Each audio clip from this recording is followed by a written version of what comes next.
Hi, I'm Hannah. This is Savage Reads. Welcome to my channel. I am excited to talk about a few books that I have read, so we have a little reading wrap up coming up, but I thought I would show you a quick knitting update. I'm working on the shirt and I'm getting somewhere. I still haven't separated out for sleeves, so it still doesn't really look like a shirt yet, but we've got the top and it's to here. We'll see. I'm thinking within the next day or so I should have it separated out into sleeves, and I'm hoping that it works. I'm excited about it, but I'm also a little bit wary because every time I make something, even if I do a gauge swatch and I follow the pattern exactly, sizing ends up being all over the place. So we'll see how this one ends up. Let's jump in to talking about some of the books that I have read this last week. Now, a recommendation from Caitlin at Bandy's Books was The Porcelain Maker by Sarah Freethy. This is a historical fiction book that was inspired by an actual porcelain factory in Dachau. And this has a daughter who is searching for the truth of who her father is because her mother never mentioned him. And so we have Clara in 1993 searching out her past, and we have the timeline that starts out in 1929 when her parents meet. I thought the perspective of artists during this time period was very interesting, and the idea of this porcelain factory that was trying to make very Nazi propaganda type items was very interesting. The plot was pretty good. I believed in it. If you like historical fiction that talks about the Holocaust, I think you would like this book. It was well done. Is it gonna stick with me forever? Probably not. It was fine. I enjoyed it. At the end, I just kind of wanted to shout at someone like, why? Why did this have to be this way? But of course it had to be that way. It wasn't anything earth-shattering, but it was a well-done romance historical fiction type book. Now, this next book was a recommendation from the channel Nyx Reads, so I will link that down below, and I picked up Wrong Place, Wrong Time by Gillian McAllister, and this had such a fun premise. So we have this woman who one night is watching out the window and sees her son murder someone, and how horrific, awful, but she wakes up the next day and it's not the next day, it's the day before. And she's trying to piece together what happened, what led to what happened. And she wakes up the next day, the day before that. And she keeps going back further and further in time, trying to piece together this mystery and who's involved and what would lead her son to committing such a horrible crime. And I thought at times this was kind of corny, but did I have so much fun reading it? Yes. I had a great time. I just tore right through this. The plot device was a little cliched, but you know what? I didn't care. It was fun. This was a fun read. So once again, nothing that is going to shake your world foundations, but if you want a fun read that's going to be a bit escapist and maybe parts of it you'll roll your eyes at, but you're gonna have a good time, I think this was a great one for that. I just read The Golden Compass by Philip Pullman to my 8-year-old daughter. I didn't quite know what to expect because I read this last as a middle school student, and so I couldn't really remember this. I think I remembered the most from The Golden Compass, and I don't remember what happened in the other two books, and I was kind of excited to revisit it. It's got some of those fantasy elements that sometimes I'm annoyed by, the oh, this is the chosen one kind of feeling, and I don't always love that, but it worked pretty well here. If you haven't read The Golden Compass, I honestly don't know how to describe the plot. We have our main character, Lyra, a young girl. She is thrown into the middle of these political affairs and has to race up to the north into this land with all these polar bears to try to save her friend. And it's this world where everyone has a demon, which is like a connected animal that shares their thoughts and feelings or something. I remember a couple years after I read this book, a movie came out based on the book, and I remember the big uproar about how we can't support this kind of thing because it's basically an atheist movie and it's all about how God is evil or something.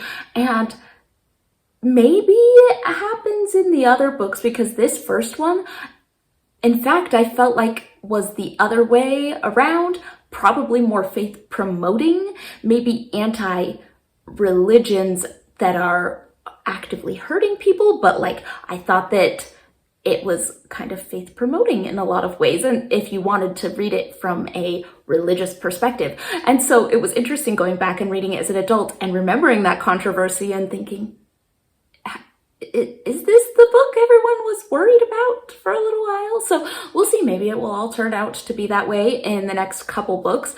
But as for the reading experience, this isn't my favorite book to read out loud. It's a little description heavy and has a few slight dialect things, not nearly as bad as Redwall, but that maybe aren't as easy to read aloud, but I didn't mind it. I'm definitely going to continue with the other books in the series.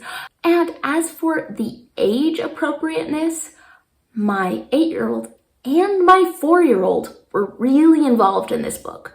They both wanted to know what was going to happen next. My 4-year-old even was starting to catch on to this. She would hear us reading and say, "Is Lyra okay? Where's the bear now? When is Mrs. Coulter coming?" She had all these questions and was kind of involved with it. So both girls ended up really liking it. It maybe was a little heavy and dark in certain areas for the age that I was reading it out loud to. There were a couple scenes that might have been a little bit on the gruesome side, as well as some very intense scenes. There was one specific scene that just had a little bit too much intensity, and my poor sweet daughter starts crying, just, "Mom, Mom, Mom, are they gonna be okay? Are they gonna be okay?" And I'm like, okay, let's stop for a minute. Let's calm down. This is a book. This is pretend. This is fine. And so while it was great for my 4 and 8-year-olds, and we're gonna keep going on the series, I could definitely see proceed with caution depending on how your children are, because it can be pretty intense. But overall, I'm glad I picked this up. I'm excited to continue with the series, and we'll see what happens going forward with it. Now, I first heard about this book from Caitlin at Bandy's Books again, so I will link her channel down below. And I picked up Never Whistle at Night, an Indigenous dark fiction anthology. And this is a group of short stories that are all by Indigenous authors, and they're all horror and unsettling, and I had a great time. I think I read this wrong though. This feels like a book that I should have on my nightstand and read one chapter before going to bed and really let those stories settle in. And I just kind of went through the whole thing at once. I don't think that was quite the right way to approach this book, because I think when I stopped reading and took a break, those stories ended up having a higher impact. They needed a minute to kind of settle. And so highly recommend reading it a little bit slower and taking a break and thinking about the messages behind the stories. I liked that the stories weren't just scary for the sake of being scary, but had some really interesting commentary in them. It touches on some heavier topics like colonization and racism, and how women are treated, and identity, and all sorts of things. And the way that these stories were crafted was really great. As with any short story collection, there are going to be some stories that are stronger than others. Now, a couple that really stayed with me, if you've read the book, I'm not going to give anything away, but if you've read the book, you'll know which ones I'm talking about. The story with the woman who wants to be an influencer with the crazy mother-in-law, ooh, that's going to be stuck in my head forever. The boy who goes on a hike with his cousin and her boyfriend, yes, that one. And of course, well, Geshe Grice has a story in there that I can't get out of my brain, and I'm not sure if I'm super happy about. He wrote Moon of the Crusted Snow, and I really liked that book, but there was an element, especially toward the end, that is my personal ick, and it had that same thing in there, and I felt physically nauseous.